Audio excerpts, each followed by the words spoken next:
Assalamualaikum warahmatullahi wabarakatuh. Alhamdulillahirrabbilalamin. Asyhadu an la ilaha illallah wa asyhadu anna Muhammad Rasulullah sallallahu alaihi wasallam.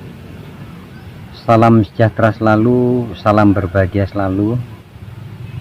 Salam selalu senantiasa menemukan layah tasibnya Allah, menemukan keberuntungan Allah di dalam hidup ini. Semoga Allah selalu senantiasa melimpahkan anugerahnya dan kita bisa menikmati setiap anugerah yang diberikan oleh Allah kepada para kita sekalian. Alhamdulillah, saya aturkan juga salam hormat dan salam takdim kepada Goibul Goib yang ada di sini. Semoga kita semua selalu senantiasa direksa oleh Allah di dalam jalannya. Semoga kita selalu senantiasa menemukan setiap titik terang di dalam tujuan hidup, di dalam setiap niat, di dalam setiap doa. Di sela-sela perjalanan saya akan sedikit berbagi pengetahuan, berbagi pengalaman yang sudah saya buktikan di dalam kehidupan ini. Semoga nantinya sangat bermanfaat bagi para teman-teman. Semoga secara ma'rifatul af'al teman-teman bisa mempraktekkan, teman-teman bisa menemukan bukti-bukti dari amalia, baik amalia af'al, yakni amalia yang berupa tindakan, perilaku, yang mana di dalam kacamata ilmu spiritual itu dikatakan ma'rifatul af'al.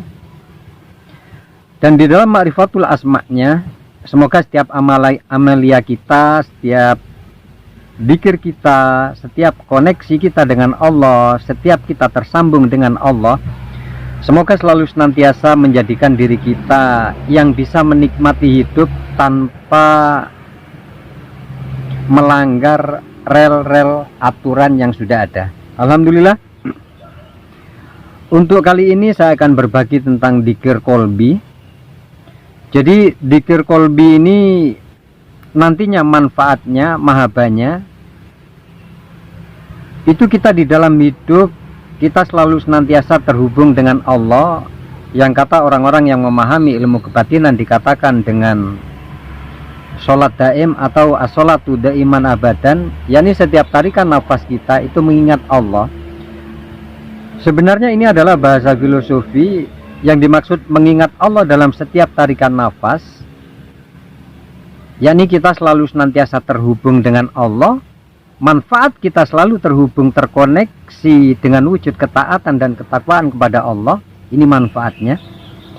Hidup kita tidak dalam kebimbangan, tidak dalam kebingungan. Lalu kita tidak menjadi orang-orang taklid yang selalu senantiasa ikut-ikut, sementara waktu tidak pernah tahu tentang bukti secara otentik dari apa yang kita lakukan. Makanya walaupun kita memiliki satu sedikit sekali ilmu atau satu amalia, itu kalau kita mau mengamalkan, kita mau menerapkan di dalam kehidupan, lalu kita selalu terhubung dengan Allah, terhubung dengan ilmu. Setiap kita melihat alam, di sini kita itu wujud syukur kita praktekkan untuk melihat Allah. Insya Allah hidup kita akan menemukan kenikmatan, baik dari sisi fid dunya wal akhirah, ataupun dari sisi apa? Dari sisi dunia akhiratnya. Setiap manusia memiliki dua pilihan di dalam hidup. Setiap manusia memiliki tingkatan keimanan, keyakinan di dalam sesuatu yang kita percaya, yang kita yakini. Allah sudah memberikan semuanya. Allah sudah mentajalikan dengan bentuk alam ini, dengan bentuk semesta ini, tak lain untuk bagaimana? Tak lain supaya manusia bisa menikmati tentang anugerah hidup itu sendiri, bisa menikmati hidup itu sendiri. Dalam berbagai bahasan motivasi, khususnya di dalam filsafat teologi, kita hanya hidup sekali di muka bumi ini. Kita bisa mengalami warna hidup hanya di alam transit ini, yakni alam dunia, setelah sebelumnya kita ada di alam roh, ada di alam kandungan, dan sekarang di alam transit ini sebelum pulang ke alam akhirat, yakni melalui pintu masuk, yakni pintu kematian. Jadi gunakan alam transit ini Untuk apa? Untuk betul-betul kita nikmati setiap tarikan nafas kita tanpa melanggar rel-rel syariat yang sudah ada. Di dalam hidup ini adalah wujud apa? Wujud amalia atau dzikir af'al. Di dalam setiap kehidupan kita ciptakan selalu rileks di dalam hidup, selalu tenang di dalam hidup, selalu senantiasa berpikiran positif thinking. Ini adalah bagian dari mana? Ini adalah bagian selalu senantiasa kita terkoneksi dengan Allah, terkoneksi dengan ilmu-ilmu kita dengan wujud praktek yang nyata. Kalau melalui ma'rifatul asma'nya, melalui amalia dzikir, kita bisa melakukan dzikrullah apapun yang kita suka. Bahasa tamsil atau iktibar dari setiap dzikir yang kita lakukan, baik dzikir kolbi atau dzikir lisan, itu sama halnya seperti ini. Sama seperti pohon ini. Jadi pohon ini awalnya adalah kecil atau teman-teman menanam ya kan, menanam pohon, menanam bibit, baik mulai dari benih, tunas atau apapun. Itu kalau kita rawat, kita siram, kita pupuk, itu lama-lama pohon itu akan besar. Dan pohon itu lama-lama akan merindangi, akan memberikan hawa sejuk di bawahnya. Lalu pohon itu akan menghasilkan apa? Buah-buahan di atasnya. Lalu dari mungkin kejauhan kita menikmati dari pohon itu sendiri, nampak keindahan di dalam pohonnya. Nah, ini artinya bagaimana? Setiap amalia yang dilakukan dengan istiqomah, setiap satu amalia yang dilakukan dengan daiman abadan, ini layaknya seperti filosofi pohon. Apabila kita rawat, apabila kita reksa, maka akan bagaimana? Akan memberikan manfaat yang sangat besar bagi diri kita.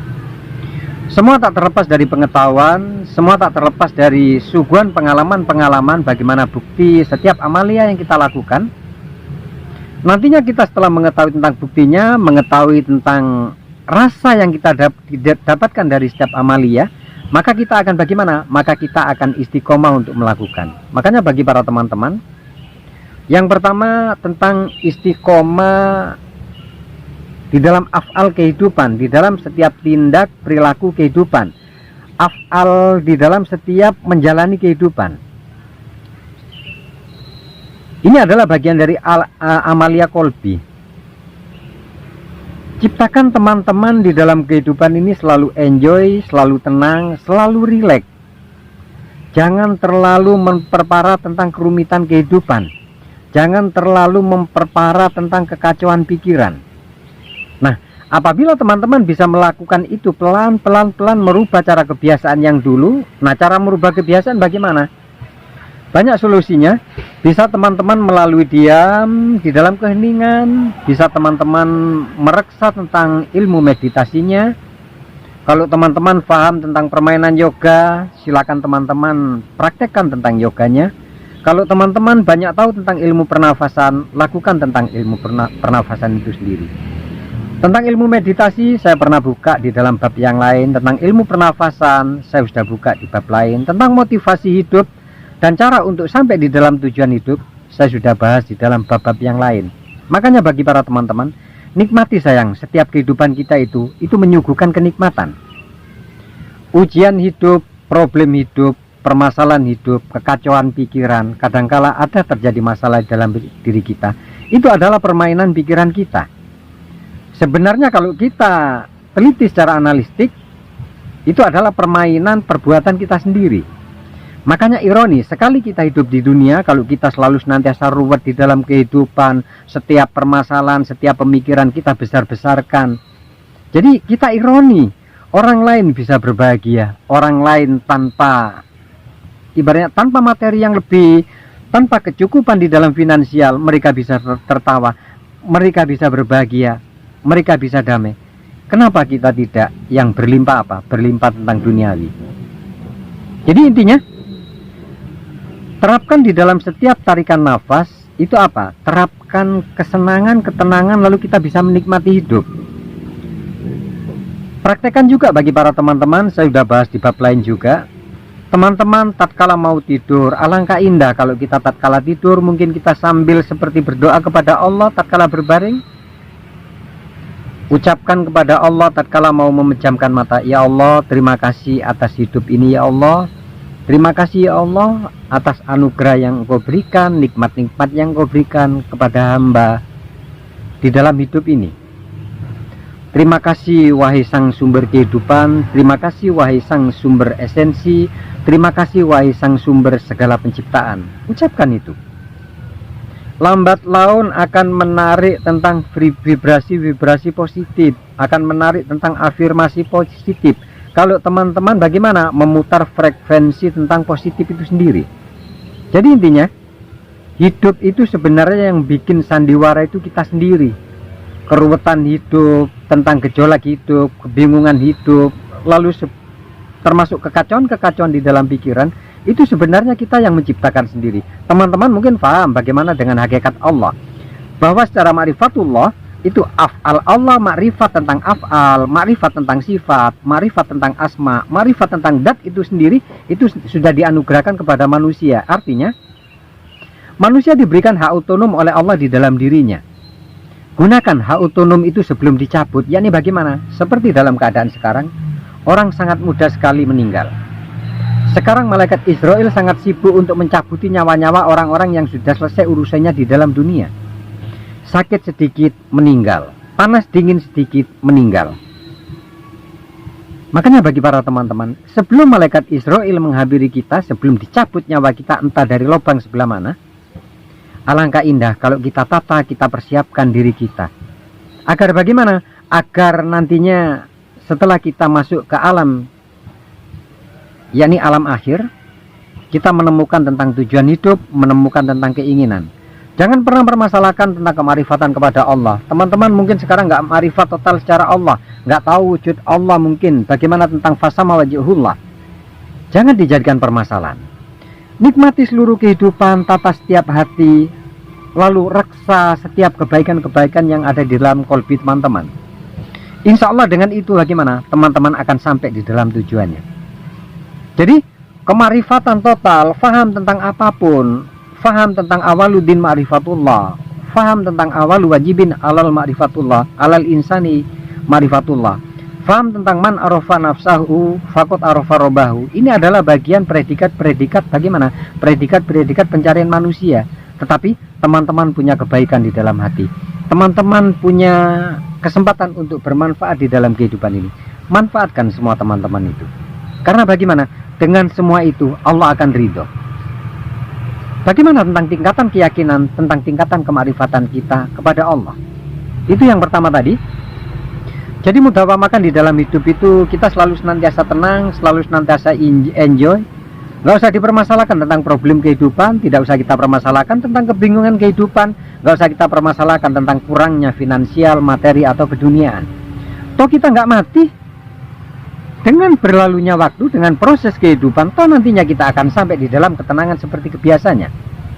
Jangan terlalu permasalahkan tentang hidup, sayang. Hidup itu hanya permainan. Nanti setelah kita sampai di dalam kebahagiaan, sampai di dalam ketenangan, kita akan senyum bahwa hidup itu sejatinya lucu. Sambungkan tatkala mau berbaring, berterima kasih kepada Allah, ucapkan. Kita mungkin sering beristighfar kepada Allah, kita mungkin sering meminta maaf kepada teman, kepada sahabat, kepada saudara. Pernahkah kita meminta maaf kepada jasad, tempat bersemayamnya jati diri manusia? Tanpa ada jasad, tanpa ada tubuh biologis ini, diri manusia tidak akan pernah bisa apa? Seperti sekarang, tidak akan pernah bisa melihat, tidak akan pernah bisa berbicara, tidak akan pernah bisa merasakan, tidak akan pernah bisa mengobservasi tentang ilmu. Makanya gunakan kesempatan itu, minta maaflah kepada tubuh kita. Jadi dengan meminta maaf kepada tubuh kita, bagaimana? Kita memancarkan vibrasi-vibrasi positif. Makanya tubuh akan membalas tentang pengertian kita, tentang kepedulian kita. Nantinya bagaimana? Kita nanti akan jauh dari penyakit, kita tidak akan mudah capek, kita tidak akan mudah lemah seperti orang-orang umum. Jadi ucapkan terima kasih, ucapkan minta maaf. Makanya saya pernah bahas ada 3 kata sakral yang sangat ampuh apabila kita praktekkan dalam kehidupan, baik di dalam rumah tangga, baik kepada anak-anak kita, baik kepada saudara, teman, sahabat. Apa kata-kata sakral itu yang selalu senantiasa digaung-gaungkan oleh para motivator?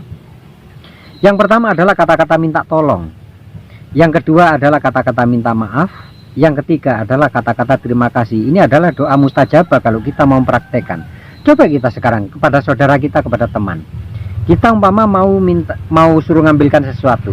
Andai kata teman-teman mengucapkan seperti ini kepada anak kita, kepada keluarga kita, kepada saudara kita. Saya mau minta tolong ya. Tolong ambilkan ini, tolong belikan ini, tolong saya pinjam ini. Nanti setelah diberikan, terima kasih ya. Mohon maaf saya merepotkan sampean. 3 kata-kata ini andai kata kita praktekkan di dalam kehidupan, ini adalah wujud kepedulian kita kepada sesama. Akhirnya bagaimana? Akhirnya kita akan menerima vibrasi, akan menerima cahaya nurun ala nur kepada siapapun. Tetapi kalau kita tidak pernah terima kasih kepada tubuh ini, tidak pernah terima kasih kepada Allah, tidak pernah terima kasih kepada alam, maka jangan salahkan kalau kita mungkin terlilit oleh permasalahan, terlilit oleh penyakit. Banyak faktor yang kita alami. Selanjutnya, tatkala kita bangun tidur, ucapkan kepada Allah, ya Allah terima kasih atas hidup yang kau berikan kali ini. Semoga di dalam sehari ini ya Allah saya menemukan tentang layak nasibmu, menemukan keberuntungan, menemukan tentang anugerah yang nikmat ya Allah. Jalani kehidupan seperti biasanya. Lalu untuk dikir kolbi atau dikir amalia berupa ayat, berupa apapun yang kita yakini, amalkan satu amalia yang betul-betul kita yakini. Jadi amalkan dengan istiqomah, maka teman-teman akan bagaimana? Teman-teman akan menuai tentang hasilnya. Semoga teman-teman menemukan tentang titik terang di dalam kehidupan, menemukan titik terang di dalam usaha, di dalam bisnis, di dalam bekerja, di dalam apapun, di dalam mendidik anak, di dalam mendidik keluarga. Jadilah teman-teman imam yang betul-betul imam bagi siapapun. Lebih-lebih menjadi imam kepada diri kita, imam sebagai imam bagi pikiran kita, imam sebagai kepada hati kita, kepada jiwa kita, bahkan kepada setiap organ tubuh fisiologis ini. Jadilah pemimpin bagi diri kita, bagi keluarga kita yang memiliki potensi, yang bisa menyejukkan, yang bisa bermanfaat bagi siapapun. Semoga para teman sekalian menjadi orang-orang yang bermanfaat, menjadi orang-orang yang amin, amin, amin, dan amin. Dan di dalam setiap sisi kehidupan, di dalam setiap usahanya, semoga selalu senantiasa amin, amin, amin dengan limpahan nurun ala nur. Amin. Itu dari saya. Semoga bermanfaat. Saya akhiri wabillahi taufiq wal hidayah. Wassalamualaikum warahmatullahi wabarakatuh.